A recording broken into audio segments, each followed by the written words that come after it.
कैसे हैं आप सब लोग। आज हम लोग उसका कल्चर का स्टार्ट करेंगे। विज़न का मेन ये टेस्ट नंबर 3 है और अच्छे से इसके करते हैं। मैं इसके 2 पार्ट में करवाऊंगी क्योंकि 20 क्वेश्चन है, काफ़ी लंबा टाइम भी हो जाता है, इसलिए 10-10 क्वेश्चन करके करवा रही हूँ। अगर आपको अच्छा लगे तो प्लीज़ लाइक एंड सब्सक्राइब ज़रूर करिएगा, और अगर कोई कमी है या फिर कुछ आप चाहते हैं इसमें तो आप कमेंट करके भी बता सकते हैं।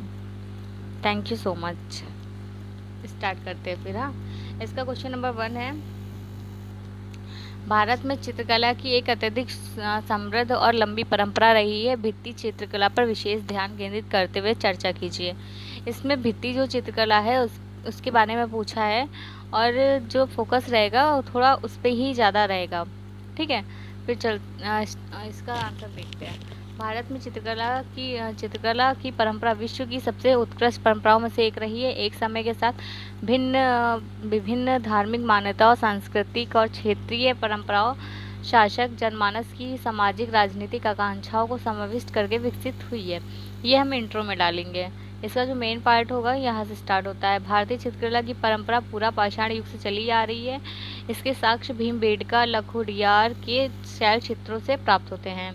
इन शैल चित्रों को रेखाओं, ज्यामितीय पैटर्न और द्वारा दर्शाया गया था। फिर 5वीं शताब्दी में रचित विष्णु धर्मोत्तर पुराण के चित्रसूत्र नामक अध्याय से चित्रकला की परंपराओं की संबंधित विशेष जानकारियों का उल्लेख किया गया है। चित्रसूत्र को सामान्य रूप से भारतीय कला और विशिष्ट रूप से भारतीय चित्रकला का स्रोत ग्रंथ माना जाना चाहिए। ठीक है, चित्रकला की परंपरा समय के साथ भित्ति चित्रकला, लघु चित्रकला, रूप चित्रकला और साम्राज्यवादी चित्रकला आदि से विकसित हुई है। चित्रकला की विभिन्न शैलियों को विभिन्न शासकों और क्षेत्रों द्वारा संरक्षण भी मिला है। इसे चित्रकला की विभिन्न शैली अर्थात राजस्थानी शैली, गुजराती, पहाड़ी शैली आदि का विकास भी हुआ है। भित्ति चित्रकला को प्रत्यक्ष रूप से दीवारों पर बनाया जाता है, और यह भारतीय कला और चित्रकला की परंपरा की सबसे विशिष्ट विशेषताओं में से एक है। भित्ति चित्रकला के निम्नलिखित कुछ उदाहरण हैं जो पूरे भारत में पाए जाते हैं। ठीक है, पहला अजंता की भित्ति चित्रकला। अजंता ही एकमात्र ऐसा उदाहरण है जहां ईसा पूर्व प्रथम शताब्दी से 5वीं शताब्दी की चित्रकला पाई जाती है। इन चित्रों की विषय वस्तु विशेष रूप से बौद्ध धर्म और अधिकांशतः जातक कथाओं से संबंधित है। अजंता की जो चित्र गुफा है सबसे उल्लेखनीय चित्रकला है। इसमें पद्मपाणि की है। ध्यातव्य है कि पद्मपाणि बोधिसत्व की एक सुंदर अलंकृत मानवकार प्रतिमा है। फिर आती है एलोरा चित्रकला। एलोरा कैलाशनाथ मंदिर की छत पर भगवान शिव को समर्पित चित्रकारी की गई है, जो तत्कालीन शिल्प कौशल की उत्कृष्टता का प्रभावशाली उदाहरण है। इस चित्रकला को राष्ट्रकूट वंश के राजा कृष्ण प्रथम के संरक्षण में निर्मित किया गया था। फिर आती है शीतलवासा की भित्ति। शीतलवासा में जो चित्र पाए गए हैं वो जैन धर्म के विषय और प्रतीक से संबंधित है, और इसमें जो हर चित्रकला की रूपरेखाओं को हल्की लाल पृष्ठभूमि पर गाढ़े रंग से चित्रित किया गया है, और इसमें चित्रकलाओं के अत्यंत सुंदर और दृश्य अलंकृत हैं। कमल के फूल वाला एक तालाब है, इसमें पक्षी हैं, हाथी हैं, भैंसों के साथ फूल तोड़ता हुआ एक युवक दिखाया गया है। फिर आता है चोलकालीन भित्ति चित्रकला। चोलकालीन राजा राज चोल के शासनकाल में बृहदेश्वर मंदिर की दीवारों पर इन चित्रों को बनाया गया था। ये शिव से संबंधित आख्यान और रूपों को दर्शाया गया है। फिर आते हैं विजयनगर की भित्ति चित्रकला। विजयनगर हम्पी में स्थित विरूपाक्ष मंदिर के मंडप की छत पर बने अनेक चित्र रामायण और महाभारत से संबंधित हैं। आंध्र प्रदेश में स्थित लेपाक्षी मंदिर की दीवारें विजयनगर परंपरा की विकसित चित्रात्मक भाषा का उत्कृष्ट उदाहरण है। इसमें चेहरे को मुद्राओं के रूप में तथा आकृतियों और वस्तुओं को द्विआयामी रूपों में दर्शाया गया है। फिर आता है केरल की भित्ति चित्रकला। केरल के चित्रकारों ने नायक और विजयनगर शैली की संयुक्त परंपरा का विकास किया है। इन भित्ति चित्रों में स्थानीय परंपराओं जैसे कथकली, रामायण, महाभारत, कलाम, एझुतु आदि के तत्व पाए जाते हैं। इन भित्ति चित्रों में जीवंत और चमकीले रंग का यूज़ किया गया है, और ये 3 डायमेंशन है, आकृतियों का निरूपण करते हैं। ठीक है, इसमें है कृष्णापुरम महल, पद्मनाभपुरम महल, त्रिशूल के वक्र, विश्वनाथन मंदिर आदि शैली में भित्ति देखने मिलती है। ठीक है, और इसका निष्कर्ष हम लोग ऐसे लिख सकते हैं कि भारतीय चित्रकला की लंबी और समृद्ध परंपरा को संरक्षित करने या बढ़ावा देने की आवश्यकता है। केरल के चेरपुला ससरीरी में एक परिश्रम ने 700 फीट लंबी दीवार पर वॉल ऑफ पीस आधुनिक भित्ति चित्रकला निर्मित है। इस तरह की पहल दिशा में महत्वपूर्ण कदम हो सकते हैं। नेक्स्ट क्वेश्चन आता है भारतीय संस्कृति और विरासत में मौर्य साम्राज्य के प्रमुख योगदान। मौर्य साम्राज्य के प्रमुख योगदान की अगर बात की जाए तो चौथी आंसर में लिखते हैं। 4वीं शताब्दी ईसा पूर्व आते आते चंद्रगुप्त मौर्य ने चाणक्य की मदद से नंदवंश को पराजित किया, मौर्य शासन स्थापित किया और मौर्य साम्राज्य ने भारतीय विरासत और संस्कृति को असीम योगदान दिए हैं। फिर पहला आता है भौतिक संस्कृति का प्रसार। मौर्य काल में गंगा के बेसिन में भौतिक संस्कृति का तेजी से विकास हुआ। इस काल में लोहे के उपयोग में वृद्धि हुई, व्यापक मात्रा में आहत सिक्कों का यूज हुआ, सुंदर मृदभांडों की बड़ी संख्या में यूज हुआ। मृदभांडों को उत्तरी काली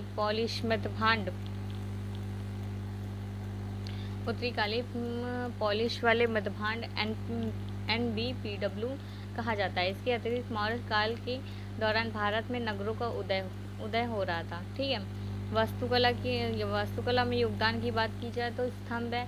मौर्यकालीन स्तंभ शैलकृत स्तंभ है जो नक्काशी करने वाले कारीगरों के कौशल को दर्शाते हैं। पूरे मौर्य साम्राज्य में ऐसे स्तंभ का निर्माण बौद्ध विचारधारा और दरबारी आदेशों के प्रचार हेतु कराया गया था। एग्जाम्पल के लिए स्तंभ शिलालेख संख्या 1 अशोक के लोगों की रक्षा के सिद्धांत से तथा स्तंभ शिलालेख की संख्या 4 राजकों यानी कि अधिकारियों के कर्तव्य से संबंधित है। फिर आता है स्तूप। स्तूप का निर्माण इस काल से पूर्व कई स्तूपों का निर्माण किया गया था, लेकिन इस अवधि के दौरान जो स्तूप निर्मित किए गए थे उसमें नए स्तूपों में प्रदक्षिणा पथ के अतिरिक्त प्रवेश द्वार जोड़े गए थे। इस प्रकार के आख्यानात्मक निरूपण धीरे धीरे बौद्ध परंपरा का हिस्सा बन गया और बुद्ध के जीवन की घटनाओं व जातक कथाओं को स्तूपों की रेलिंग और तोरण में पर चित्रित किया गया था। फिर आता है गुफा। मौर्य काल से भारत में शैलकृत गुफा स्थापित के आरंभिक ज्ञात उदाहरण भी हैं। इन गुफाओं की खूबसूरती अलंकृत अग्रभाग आयताकार गुफाओं के में पीछे की ओर गोलाकार कक्ष और गुफाओं के अंदरूनी दीवार चिकनी बनाई गई है। एग्जाम्पल के लिए बिहार के गया जिले के निकट बाराबर पहाड़ियों में लोमस ऋषि गुफा। फिर आता है शिलालेख। ठीक है, शिलालेख अपनी शैली एवं विषय वस्तु में विशिष्ट स्थान है। वे अशोक के राजनीतिक विचारों पद्धतियों पर जानकारी का एक समृद्ध स्रोत है। शिलालेख व अशोक के प्रशासन के कुछ पहलुओं और बौद्ध धर्म के संबंधों पर प्रकाश भी डालते हैं। फिर आता है कला में योगदान। इनका है मूर्तिकला। स्थानीय मूर्तिकारों की रचनाएं मौर्य काल की लोकप्रिय कला को दर्शाती हैं। इस काल की मूर्तिकला के विशिष्ट तत्व में चिकनी सतह, गोलाकार चेहरे, बारीक शारीरिक विवरण शामिल हैं। उदाहरण के लिए दीवारगंज से प्राप्त यक्षिणी की मानवकार प्रतिमा। ठीक है, फिर है मृदभांड। मौर्य काल में मृदभांड का यूज भी होता था। यहाँ पे NBPW सर्वाधिक विकसित थे और मृदभांड पूर्ववर्ती और आरंभिक मौर्य काल की पहचान भी थे। इन्हें विशेष चमक वाली बारीक चिकनी जलोढ़ मृदा से बनाया जाता था। धर्म की बात की जाए तो मौर्य सहिष्णु दृष्टिकोण से थे। 3 धर्म थे अर्थात हिंदू, जैन और बौद्ध धर्म में फलने फूलने में सहायता भी की थी। जैन धर्म बौद्ध धर्म इसी काल में फले फूले भी थे, क्योंकि इन दोनों धर्म का क्रमशः चंद्रगुप्त मौर्य अशोक द्वारा शाही संरक्षण प्राप्त था। अशोक के अधीन बौद्ध धर्म का व्यापक प्रचार हुआ था। इनका विस्तार श्रीलंका और दक्षिण पूर्व एशिया तक हुआ था। ठीक है, इस निष्कर्ष इस प्रकार मौर्य साम्राज्य ने भारतीय उपमहाद्वीप की संस्कृति विषय और विरासत में एक अविस्मरणीय योगदान दिया है। फिर नेक्स्ट क्वेश्चन आता है नंबर 3। जिन तरीकों से सिंधु घाटी सभ्यता की कला स्थापित कला ने यहाँ के लोगों के दैनिक जीवन पर प्रकाश डाला है उसे सूचीबद्ध कीजिए। मतलब हमें बताना है सिंधु घाटी सभ्यता के बारे में और इसकी कला के बारे में। सिंधु घाटी सभ्यता सर्वाधिक प्राचीन और उन्नत सभ्यताओं में से एक है। यद्यपि सिंधु घाटी सभ्यता के लोगों के जीवन, भाषा और संस्कृति के बारे में बहुत कुछ रहस्य बना हुआ है, फिर भी कला एवं स्थापित कला अपने लोगों के दैनिक जीवन में निम्नलिखित तरीकों से जानकारी प्रदान करती है। पहला है वस्त्र। यहाँ के जो आकृति और मूर्ति ये लोग विभिन्न प्रकार के वस्त्र में दर्शाए गए हैं। एग्जाम्पल के लिए दाढ़ी वाला पुरुष की एक आवक्ष मूर्ति सिलखड़ी से बनी है। दाढ़ी वाले पुरुष को धार्मिक व्यक्ति माना गया है। आवक्ष मूर्ति जो शॉल ओढ़े दिखाया गया है। शॉल बाएं कंधे के ऊपर से और दाहिनी भुजा के नीचे से डाली गई है। आभूषण की बात की जाए तो चौंदड़ो और लोथल में पाई गई कार्यशाला से पता चलता है जहाँ पे मनके बनाने का उद्योग काफ़ी विकसित था। मनके तस्तरी नुमा, बेलनाकार, गोलाकार, ढोलाकार कई प्रकार के थे। ठीक है, फिर आता है जानवरों की मूर्ति। जानवरों की मूर्ति लोथल में पाई गई है। तांबे का कुत्ता, पक्षी के साथ कांसे की बनी हुई जानवरों की मूर्तियाँ, भैंस, बकरी ये सब मिला है। और भैंस का जो सिर था उसकी कमर ऊंची उठी हुई है, सींग फैले हैं और एक उस परिवेश के बारे में विचार प्रदान करता है जिन्हें लोग रहते थे। धार्मिक व्यवस्था की बात की जाए तो कुछ थाड़ी वाले मूंछ पुरुष की मूर्ति में ऐसे पुरुषों की भी छोटी छोटी मूर्ति पाई गई है जिनके बाल गुथे हुए यानी कुंडलित थे और जो एकदम सीधे खड़े हुए हैं। उनकी टांगें चौड़ी थी। मूर्तियाँ बार बार पाई गई हैं। ठीक है, ऐसी मूर्तियाँ बार बार पाई गई हैं। प्रतीत होता है एक देवता की मूर्ति है। एग्जाम्पल के लिए पशुपति की मोहर के बीच में एक आकृति जो उनके चारों जानवर हैं। पहचान पत्र का योग, तांबे की वर्गाकार आयताकार पट्टियाँ टैबलेट पाई गई हैं जिनमें एक और मानव की आकृति है, दूसरी ओर कोई अभिलेख है। किसी मिट्टी में दोनों ही और अभिलेखित अंकित हैं। इस तांबे की वर्गाकार आयताकार पट्टियाँ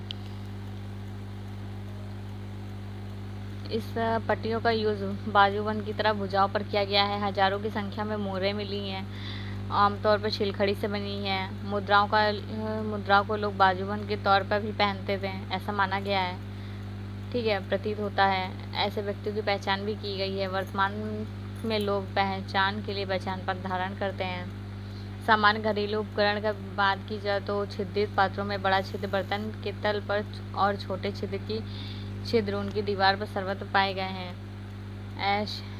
इन्हें शायद पेय पदार्थ के लिए यूज़ किया जाता होगा। फिर एक खाद्य भंडारण प्रणाली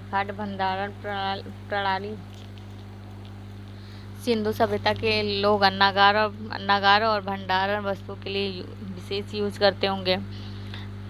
फिर नियोजित शहर की बात की जाए तो सिंधु घाटी की सड़कें चौड़ी थी। सार्वजनिक स्थल और पक्की ईंटों से बनी सड़कें थी, इमारतें थीं। पूर्णतः विकसित शहरी नियोजन प्रणाली का अवलोकन होता है। नियोजित शहर की एक झलक दिखती है। फिर मनोरंजन के लिए तो मिट्टी के पहिएदार गाड़ी थी, छकड़े थे, सीटियाँ थी, पशु पक्षी की आकृति खेलने वाले पासे, गिट्टी, चक्रिका, नर्तकी की कांसे की मूर्ति सांस्कृतिक जीवन को प्रतिबिंबित करती थी। अगर आर्थिक जीवन की बात की जाए तो मधभांड बनाना, धातु संबंधी कार्य करना, आभूषण बनाना, बुनाई करना आर्थिक जीवन से संबंधित थे। कौशल थे उनके पास, उनकी क्षमताओं के बारे में जानकारी देते हैं। इससे यह पता चलता है कि लोग अपने उपकरणों और तकनीकों का यूज़ करना जानते थे। स्वच्छता और अभियांत्रिक कौशल की बात की जाए तो सिंधु घाटी सभ्यता में विस्तृत जल निकासी, सीवेज प्रणाली की व्यवस्था थी। यह दर्शाती है कि वो लोग स्वच्छता की भावना और तकनीकी अभियांत्रिक कौशल को भी अपनाया गया था। नेक्स्ट निष्कर्ष, समग्रता सिंधु घाटी की सभ्यता की कला, स्थापित कला उस समय के लोगों में दैनिक जीवन और उनकी संस्कृति, विश्वासों एवं प्रथाओं के साथ ही प्राकृतिक विश्व के साथ उनके संबंधों में महत्वपूर्ण जानकारी प्रदान करती है। ठीक है, नेक्स्ट क्वेश्चन आता है क्वेश्चन नंबर 4। भारतीय उपमहाद्वीप में छठी ईसा पूर्व से चौथी ईसा पूर्व तक हुए फारसी यूनानी आक्रमणों का भारतीय कला संस्कृति पर महत्वपूर्ण प्रभाव पड़ा है। चर्चा कीजिए। भारत पर फारसी और यूनानी आक्रमण छठी शताब्दी ईसा पूर्व में उस समय हुए जब साइरस ने भारतीय उपमहाद्वीप पर आक्रमण किया और इसके अतिरिक्त 326 ईसा पूर्व में सिकंदर के अधीन अखमानी साम्राज्य पर यूनानी आक्रमण के पश्चात यूनानी और प्राचीन भारतीयों के बीच संपर्क ऐतिहासिक रूप से पता चलता है। इस आक्रमण ने यूनानी ने भारतीय महाद्वीप के उत्तर पश्चिमी भाग की कई रियासतों पर कब्जा कर लिया या अधिकार स्थापित किया। इन रियासतों को यूनानी सेनापति सेल्यूकस निकेटर को सौंप दिया गया था। ठीक है। भारतीय कला एवं संस्कृति पर फारसी यूनानी आक्रमणों का प्रभाव देखें तो इनकी मूर्तियाँ देखते हैं। भारतीय मूर्तियों के विकास में फारसी और यूनानी कला का प्रभाव देखा जा सकता है। एग्जाम्पल के लिए जहाँ एक तरफ कला की गांधार शैली में भारतीय यूनानी शैलियों का संयोजन है, वहीं दूसरी तरफ मौर्य स्तंभ और शिलालेख में फारसी प्रभाव दिखता है। इन स्तंभ एवं शिलालेख में पॉलिशदार रूपांकन, उत्कीर्ण युद्ध घोषणाएं आदि सम्मिलित थी। स्थापित कला की बात की जाए तो स्थापित कला में चंद्रगुप्त मौर्य का महल, ईरान के पेर्सोपोलिस के एकेमेनिड पैलेस से प्रेरित था। साहित्य की बात की जाए तो इंडो बैक्ट्रियन लिपि का यूज 3वीं शताब्दी के अशोक के कुछ शिलालेख में दिखाई देता है, जैसे कि एरियन, याकर्स और मेगास्थनीज द्वारा लिखित यूनानी पुस्तकों से प्राप्त होता है। सामाजिक आर्थिक जीवन के बारे में जानकारी मिलती है। ज्योतिष की बात की जाए तो ज्योतिष पर भी कुछ प्रभाव पड़ा था। राशि चक्र की अवधारणा यूनानी से ली गई है। यूनानी शब्द होरोस्कोप को संस्कृत में होरा शास्त्र कहा गया है। सिक्का निर्माण में बात की जाए तो सिक्का निर्माण फारसी चांदी के सिक्के अपने परिष्कृत ढलाई, सुरुचिपूर्ण दिखने के लिए जाने जाते थे। इसका प्रभाव भारत पर भी पड़ा है। भारतीय सिक्कों में फारसी मॉडल पर अपने सिक्कों को ढालने के लिए इसी तरह टेक्नोलॉजी का यूज़ किया है। और इसके अतिरिक्त राजाओं के नाम, छवि, खूबसूरती, डिज़ाइन, स्वर्ण चांदी के सिक्के यूनानी की विरासत से प्रभावित है। निष्कर्ष: यूनानी और फारसी आक्रमणों का भारतीय कला, संस्कृति, राजनीति, समाज पर गहरा प्रभाव पड़ा है। आक्रमण भारतीय उपमहाद्वीप में नई टेक्नोलॉजी, शैली, विचार पेश किए, संस्कृति और कला संस्कृति को समृद्ध और प्रभावित किया।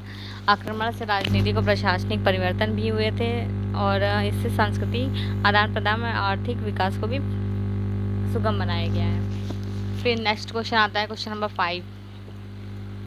भारतीय चित्रकला की परंपरा में मुगलों का योगदान। मुगलों की बात की जाए तो सामान्यतः लघु चित्र की या पुस्तक चित्रण एकल चित्रों के रूप में बनाई गई मुगल चित्रकला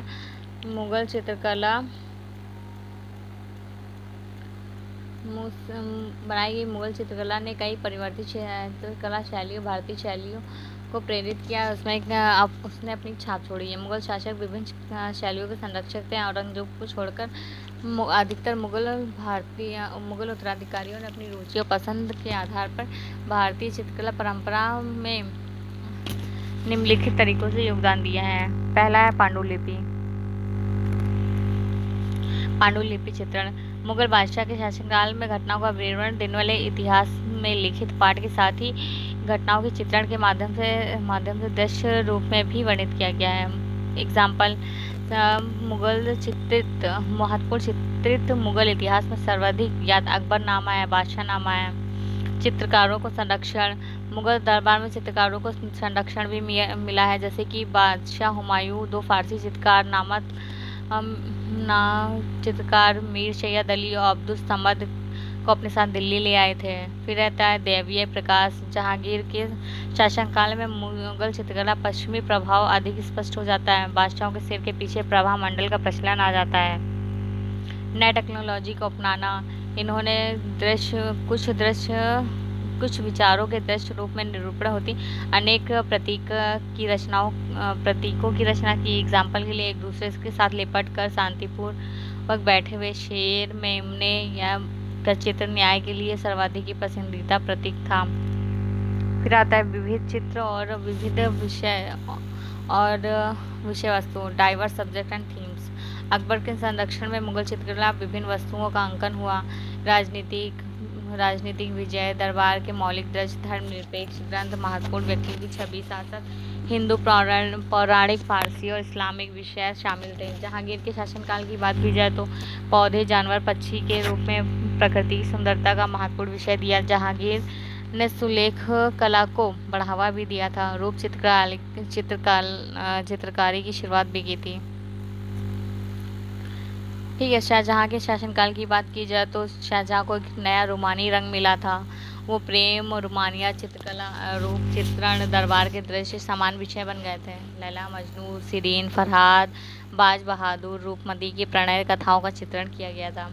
परिष्कृत टेक्नोलॉजी की बात की जाए तो अकबर के शासनकाल में मुगल चित्रकला नई टेक्नोलॉजी का यूज़ किया, जैसे कि प्रकाश एवं छाया का यूज़, वायुमंडलीय प्रभावों के उपयोग आदि को शुरू किया गया था।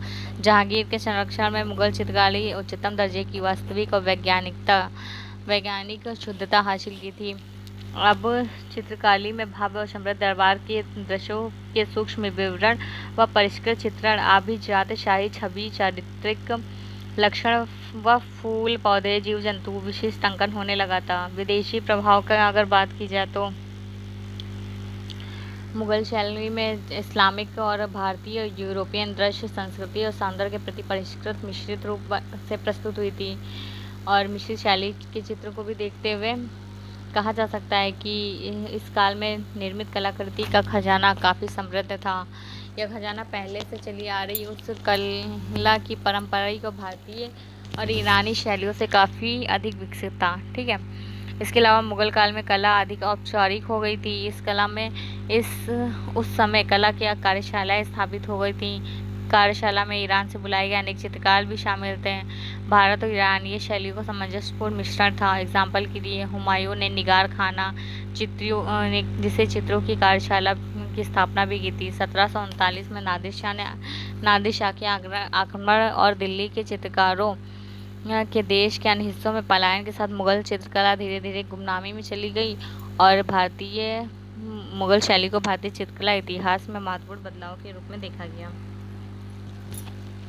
कालिदास की रचनाएं। Question number 6। कालिदास की रचनाएं गुप्त साहित्य का सर्वोच्च रत्न थी। चर्चा कीजिए। आंसर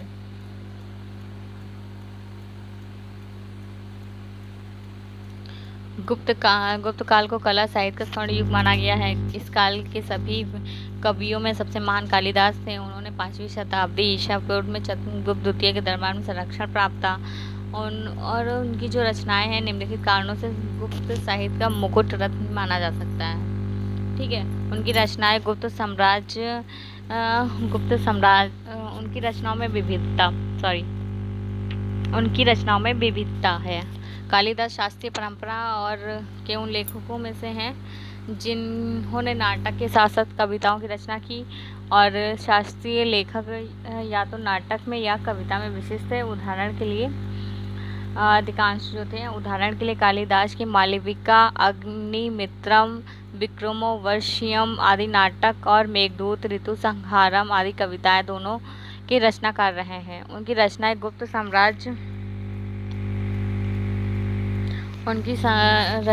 साम्राज्य की संस्कृति को प्रतिबिंबित करती हैं। कालिदास अपनी रचनाओं में रूढ़िवाद, सद्भाव के आदर्श के साथ साथ लेखनी की व्यवहारिकता में नवाचार, गुप्त सम्राटों के आदर्श और व्यवहार को बारीकी से दर्शाते भी हैं। उनका धर्म भी अपने उदासीन और रचनात्मक दोनों पहलुओं में गुप्त काल के आदर्शों से निकटता से संबंधित है। एग्जाम्पल के लिए कालिदास ने अपनी रचना कुमार संभवम में गुप्त साम्राज्य के व्यापक रूप से प्रचलित धर्म को दर्शाया है। साथ ही भगवान शिव और माता पार्वती के प्रणय निवेदन के बारे में वर्णन भी किया है। उनकी लेखन शैली विशिष्ट है। उनकी लेखन शैली की बात की जाए तो शुद्ध है, सरल है, वास्तविक है, संक्षिप्त है, स्वाभाविक सहजता है, भाषा का सरल प्रवाह है। रचना की मुख्य पहचान संस्कृत साहित्य के अन्य कवियों से अलग बनाती है। उनकी रचनाओं का गहन अर्थ अगर देखा जाए तो उन्होंने रचनाएं अभिधा की बजाय लक्षणा शब्द शक्ति से परिपूर्ण है। दूसरे शब्दों में उन रचना में सीधा अर्थ निकालने के बजाय सांकेतिक अर्थ निकलता है। सांकेतिक अर्थ में कविता की भावनाओं को सबसे अच्छा और अच्छी तरह से अभिव्यक्त किया जाता है। कालिदास की रचनाएं काव्यशास्त्र के आधार पर उत्तम काव्यम की श्रेणी में आती हैं। एग्जाम्पल के लिए मेघदूत कालिदास की सुंदर रचना है। ठीक है। इसमें जितने विवरण है जो सजीव हैं, कवि जो संदेश देना चाहता है उसकी कल्पना भी की जा सकती है। उनकी रचना में संस्कृत और प्राकृत भाषा का यूज़ है। उच्च जाति के पात्र संस्कृत भाषा बोलते हैं। उनके जो रचनाओं के विशेषता है, निम्न जाति के महिलाओं के पात्र प्राकृत भाषा में बात करते हैं। जो उच्च जाति के हैं वो संस्कृत बोलते हैं। निम्न जाति के हैं महिला पात्र है प्राकृत भाषा बोलते हैं। कालिदास की रचनाओं के 3 गुण सौंदर्य के लिए जानी जाती है। सौंदर्य मूल्य की प्रशंसा की क्षमता और परंपरागत संस्कृति के प्रतिबिंब है। एग्जाम्पल के लिए अब अभिज्ञान शकुंतलम ऐसा नाटक है। कालिदास ने महाभारत के प्रसंग को पुनः परिभाषित किया है। उन्होंने अर्ध दिव्य मूल की कन्या शकुंतला और कुलीन मानव राजा दुष्यंत की प्रेम कहानी को शानदार तरीके से दिखाया है। हालांकि कालिदास के अन्य प्रसिद्ध नाटककार भी हैं जिन्हें इस काल में काफ़ी ख्याति मिली है। एग्जाम्पल के लिए शूद्रक है। शूद्रक की मृच्छकटिकम, विशाखा दत्त की मुद्रा राक्षस। हालांकि इन बातों को अतिरिक्त गुप्त काल को कालिदास की रचनाओं में विशेष प्रसिद्धि मिली है। इस वजह से कालिदास को कवि कुल गुरु यानी कवियों के राजा की कवियों की भी शानदार कहा गया है। क्वेश्चन नंबर 7, तत्कालीन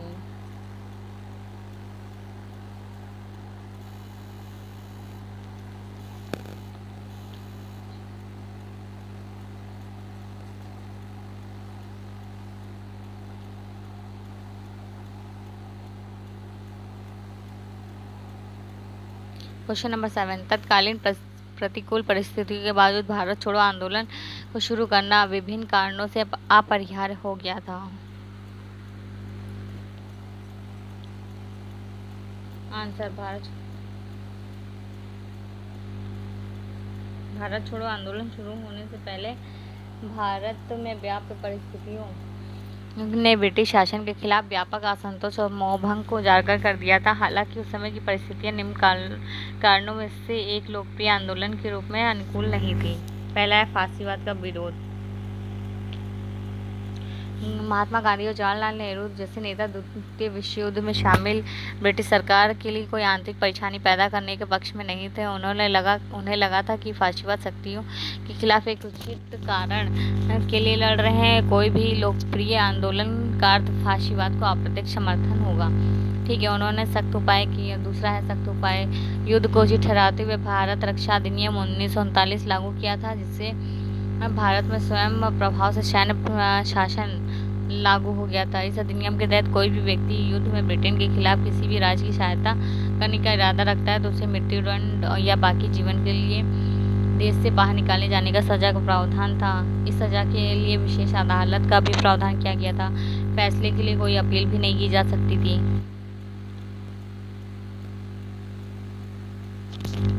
ठीक है, मूलभूत नागरिक अधिकारों का दमन तीसरा था। किसी भी खबर, पत्रिका, पुस्तक आदि के प्रकाशन के पूर्व में सेंसरशिप लागू की गई थी। भारतीय प्रेस आपातकालीन शक्तियाँ अधिनियम 1931 और शासकीय गुप्त बात अधिनियम 1923 में संशोधन किए गए थे।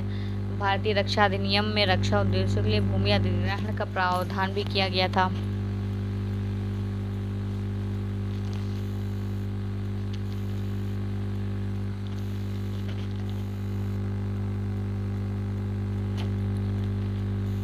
ठीक है, फिर आता है किसी भी राजनीतिक गतिविधि का आभासी प्रतिबंध। सरकार ने एक व्यापक क्रांतिकारी आंदोलन अध्यादेश के द्वारा खुद को सशक्त बनाया था। उनके अध्यादेश के अनुसार राजनीतिक गतिविधियां कितनी भी शांतिपूर्ण या विधि सम्मत क्यों ना हो, उसे अवैध और क्रांतिकारी ही करार दिया जाएगा। अपरिहार्य बनाने के पीछे कारण। भारत छोड़ो आंदोलन को अपरिहार्य बनाने के पीछे के कारण। पहला है कृष्ण मिशन की विफलता। यह व्यवहारिक समाधान पेश करने और संवैधानिक तंत्र की स्वतंत्र स्थापना करने के प्रति ब्रिटेन का रवैया हठवादी था। कृष्ण प्रस्ताव में परिलक्षित उनके खोखले इरादे से स्पष्ट होता है कि गांधी और जवाहरलाल नेहरू जैसे नेता जो फांसीवाद विरोधी युद्ध के प्रयासों को आहत करने वाले किसी भी भावना को नियंत्रण में रखने के पक्ष में थे, उनका भरोसा इस प्रस्ताव से डगमगा गया था। मित्र देशों की पराजय की खबर। ब्रिटेन के पीछे हटने के कारण दक्षिण पूर्वी एशिया, बर्मा से घायल भारतीय सैनिकों की वापसी हो रही थी। इससे इन अटकलों को बल मिला कि शीघ्र ही ब्रिटिश साम्राज्य का पतन हो जाएगा। जापानी आक्रमण। जैसे ही जापानी सेना दक्षिण पूर्व एशिया में आगे बढ़ी, चिंता दृढ़ हो गई और यह जनता का मनोबल गिरा सकता है। जापानी आक्रमण की स्थिति में वो बिल्कुल भी विरोध नहीं कर सकते थे। प्रतिरोध करने की उनकी क्षमता का निर्माण करने के लिए उनका मनोबल बढ़ाना नितांत आवश्यक था। फिर था सरकार की उच्च स्तरीय कार्यवाही। कीमतों में लगातार वृद्धि हो रही थी, युद्धकालीन आपूर्ति में कमी आ रही थी, लोगों में असंतोष बढ़ रहा था। बंगाल उड़ीसा में नावों को जापानियों द्वारा इस्तेमाल किए जाने से रोकने के लिए सरकार की कार्रवाई ने जनता के गुस्से को और भी ज़्यादा बढ़ा दिया था। ठीक है, फिर आता है नेतृत्व में अधीरता। सरकार मलय और बर्मा से केवल गोरे लोगों को निकाल रही थी, भारतीय लोगों को खूंखार जापानियों की दया पर छोड़ रही थी। इस विश्वासघात ने राष्ट्रीय आंदोलन के नेताओं के बीच चिंता बढ़ा दी। लोग भारत में भी अंग्रेजों का व्यवहार ऐसा ही हो सकता था। ठीक है, तेजी से ब्रिटिश शासन में विश्वास का हास और ब्रिटिश शासन की स्थिरता में लोकप्रिय विश्वास का पतन होने लगा था। बैंकों में भारी मात्रा में आकस्मिक रन ऑन बैंक होने, जमा की निकासी, सोने चांदी सिक्के की जमाखोरी से स्पष्ट हो रहा था। इस प्रकार अगस्त 1942 में गोवालिया टैंक में कांग्रेस की बैठक में भारत छोड़ो प्रस्ताव की अभी पुष्टि की गई। इसमें भारत में ब्रिटिश शासन को तत्काल समाप्त करने की मांग की गई थी। गांधी जी को संघर्ष का नेता नामित किया और करो मरो नामक एक मंत्र भी दिया गया था। क्वेश्चन नंबर 8, भारत में 19वीं शताब्दी में समाज सुधारक और महिलाओं की स्थिति में सुधार के लिए शक्तिशाली आंदोलन का नेतृत्व किया था। राजा राम मोहन राय, ईश्वरचंद विद्यासागर दोनों की योगदान पर विशेष चर्चा कीजिए। 19वीं शताब्दी के दौरान भारतीय उपमहाद्वीप में महिलाओं की स्थिति अत्यधिक दयनीय थी। उन्हें सामाजिक राजनीतिक परिवेश में समान अवसर नहीं दिए जाते थे। समाज में महिलाओं के खिलाफ अत्यधिक पक्षपातपूर्ण था। उनके खिलाफ सामाजिक असामान्यताएं सामाजिक बुराइयों में बदल रही थी, जैसे कि सती होने के लिए बाध्य किया जाता था, शिक्षा के कम अवसर दिए जाते थे, शिक्षा से वंचित भी रखा जाता था, बाल विवाह करा दिया जाता था। 19वीं शताब्दी महिलाओं के उत्थान के लिए विभिन्न सामाजिक धार्मिक सुधार आंदोलन हुए, जैसे कि सत्यशोधक समाज के माध्यम से ज्योतिबा फूले जैसे सुधारकों ने बालिकाओं की शिक्षा का नेतृत्व किया। स्वामी दयानंद सरस्वती ने आर्य समाज के माध्यम से महिला शिक्षा को बढ़ावा दिया और बाल विवाह के उन्मूलन का समर्थन भी किया था। हालांकि इस संदर्भ में राजा राम मोहन राय का योगदान उल्लेखनीय है, जिसका वर्णन नीचे दिया गया है। कौन कौन सा है? पहले, लैंगिक समानता और प्राय भारतीय पुनर्जागरण का जनक कहा जाता है। राजा राम मोहन राय को आधुनिक भारत का निर्माता भी कहा जाता है। सामाजिक अन्याय की शिकार महिलाओं को दुर्दशा से बचाने उनकी दुर्दशा को उन्होंने पहचाना और उन्होंने मांगी कि पुरुषों महिलाओं को समाज में समान स्थिति और अधिकार मिलना चाहिए। सती प्रथा का उन्मूलन। 1818 में सती विरोधी संघर्ष की शुरुआत हुई और साबित करने के लिए कि धार्मिक ग्रंथों का हवाला दिया गया, कोई भी धर्म विधवाओं को जिंदा जलाने की अनुमति नहीं देता है।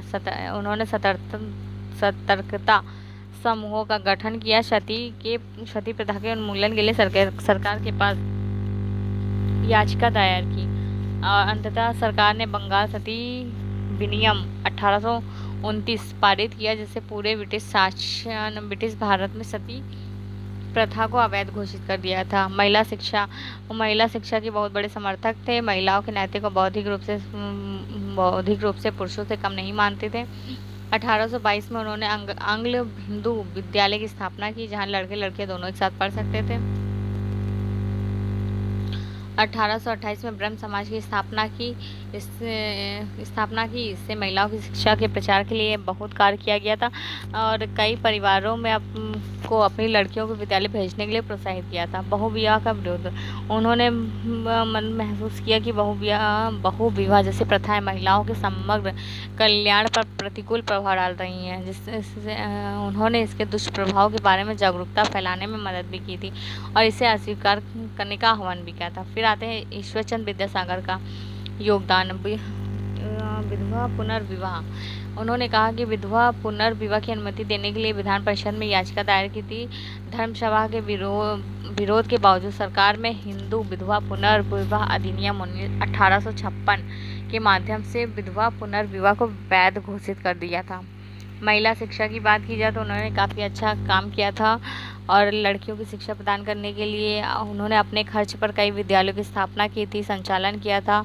महिला शिक्षा का समर्थन करने के लिए नारी शिक्षा भंडार नामक फंड की शुरुआत भी की थी। बहुविवाह और बाल विवाह का विरोध। उन्होंने बहुविवाह बाल विवाह का विरोध भी किया था। उनके प्रयासों की परिणति अंततः एज ऑफ कंसेंट एक्ट 1891 पारित हुआ था। सामाजिक अन्याय के विरुद्ध थे। कर्मकांड के नाम पर किए जाने वाले अंधविश्वास अत्याचार को मिटाकर महिलाओं को अतुलनीय योगदान दिया था। निष्कर्ष इन नेताओं द्वारा किए गए सुधारों ने 20वीं शताब्दी में स्वतंत्रता संग्राम और स्वतंत्रता के बाद के आधुनिक भारत में महिलाओं के लिए वैधानिक स्थिति अवसर का मार्ग प्रशस्त किया। क्वेश्चन नंबर 9, श्रमिक वर्ग के विकास का पता लगाते हुए भारतीय स्वतंत्रता संग्राम में उनकी भागीदारी पर चर्चा कीजिए।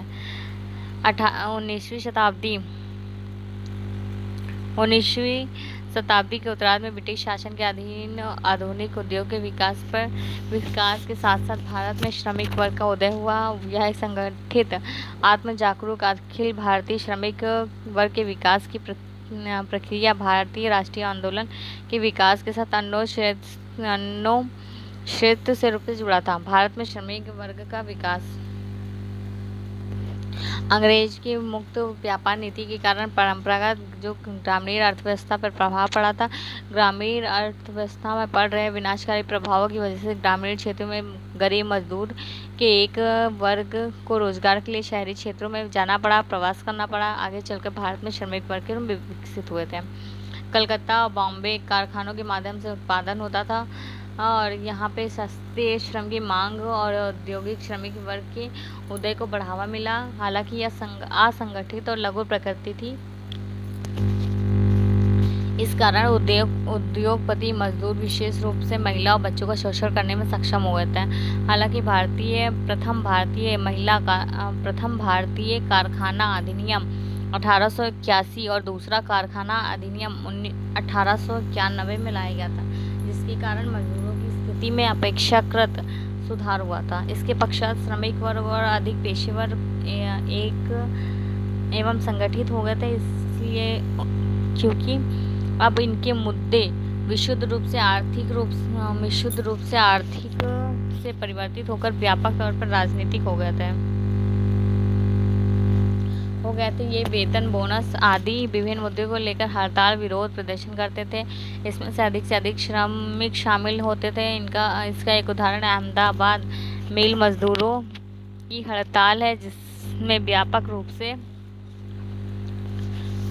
से श्रमिक संगठित हुए थे। प्रथम विश्व युद्ध के पश्चात श्रमिक संघ के उदय ने 1920 के दशक में श्रमिक वर्ग के संगठन का नेतृत्व किया था। एग्जाम्पल के लिए 1920 में all India trade union Congress का गठन किया गया था। 1920 से 30 के दशक में मार्क्स और लेनिन के सिद्धांतों से साम्यवादी विचारधारा श्रमिक वर्ग को केंद्र में ला दिया और राष्ट्रवादी साम्यवादी विचारों में भिन्नता के कारण श्रमिक वर्ग के विभाजन हो गया था। स्वतंत्रता संग्राम में श्रमिक वर्ग की भागीदारी। विभिन्न आंदोलनों में भागीदारी हुई थी। श्रमिक वर्ग ने विभिन्न राष्ट्रीय आंदोलन में सक्रिय रूप से भाग लिया था, जैसे कि स्वदेशी और बहिष्कार आंदोलन, असहयोग, सबने भारत छोड़ो आंदोलन आदि। एग्जाम्पल के लिए रेल कर्मचारियों ने रॉलेट एक्ट के समर्थन में विरोध किया। अवसरों पर धरना प्रदर्शन हड़तालें आयोजित की थी। ये राष्ट्रीय स्वतंत्रता संग्राम के उद्देश्य को पूरा करती हैं। और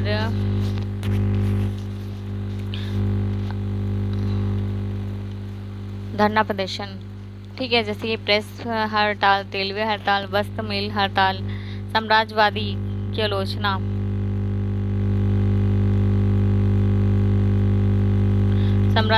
आलोचना, AITUC के पहले अध्यक्ष लाला लाजपत राय थे। यह भारत के साम्राज्यवाद के साथ पूंजीवाद को जोड़ने वाले पहले व्यक्तियों में से एक थे। इन्होंने इस संयोजन से लड़ने और श्रमिक वर्ग की भूमिका पर जोर दिया था।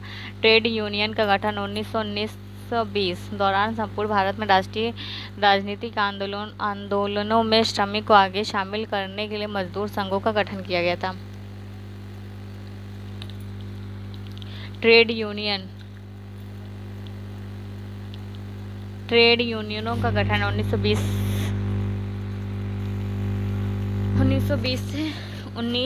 के दौरान संपूर्ण भारत में राष्ट्रीय राजनीतिक आंदोलनों में श्रमिक को आगे करके शामिल करने मजदूर संघ का गठन किया गया था। कांग्रेस के साथ मिलकर काम करना।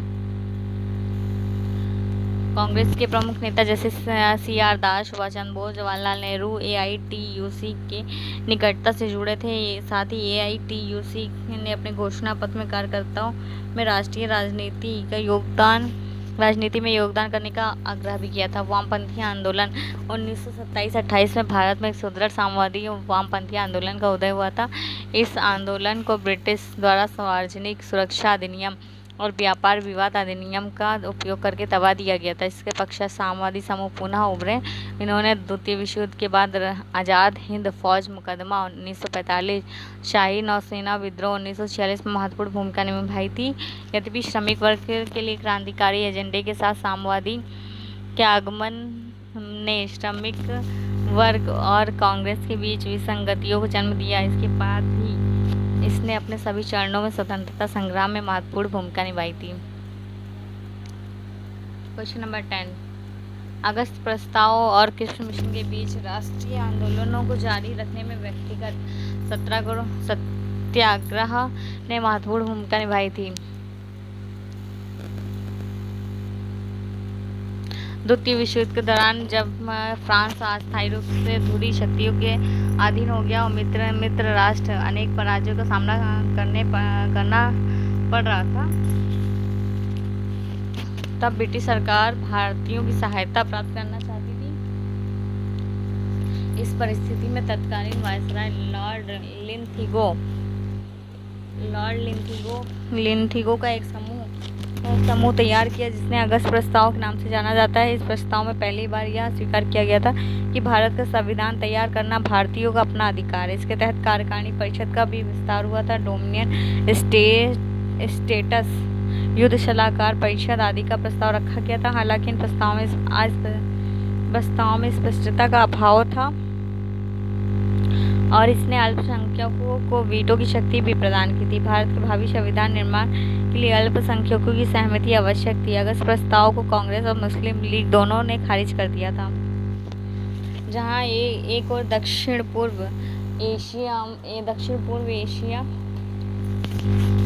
एशिया में ब्रिटेन को करारी हार का सामना करना पड़ा था, वहीं दूसरी ओर भारत पर जापान के आक्रमण का भय दिनों दिन बढ़ता जा रहा था। इन परिस्थितियों में अंग्रेजों द्वारा एक प्रभावी मिशन भारत भेजा गया था।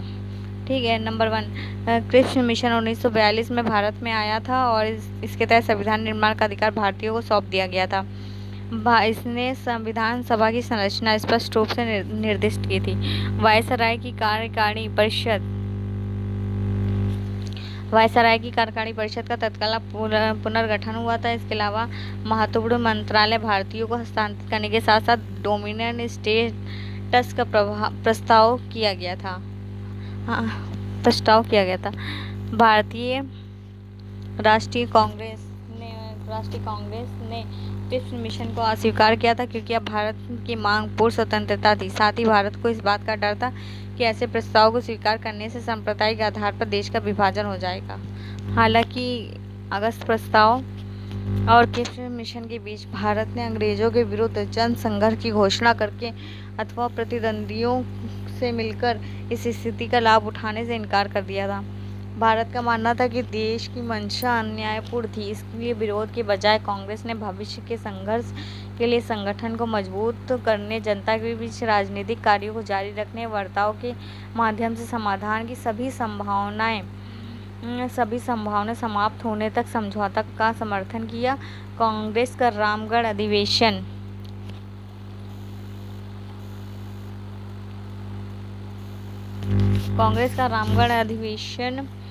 मई 1940 में आयोजित हुआ था। इस अधिवेशन में गांधी जी ने सबने अवज्ञा की शुरुआत के लिए सहमत हो गए थे, और लेकिन अवज्ञा व्यक्तिगत स्तर पर ही थी, इसलिए इसे व्यक्तिगत सत्याग्रह कहा गया था। गांधी जी का मानना था कि आंदोलन हिंसक हो सकता है। ऐसी स्थिति में ग्रेट ब्रिटेन को परेशानी में नहीं डालना चाहते थे। उन्होंने अहिंसा को व्यक्तिगत सत्याग्रह का मुख्य आधार बनाया था। और इसके लिए सत्याग्रहियों को चयन सावधानी पूर्वक किया था। सत्याग्रहियों ने युद्ध विरोधी घोषणा जारी कर दी थी। साथ ही युद्ध का विरोध करने के लिए वाक की स्वतंत्रता का प्रयोग किया था। यदि सरकार सत्याग्रहियों को गिरफ्तार नहीं करती तो फिर वे गाँव में जाकर इन कार्यवाहियों को दोहराएंगे और दिल्ली चलो आंदोलन की ओर कूच करेंगे।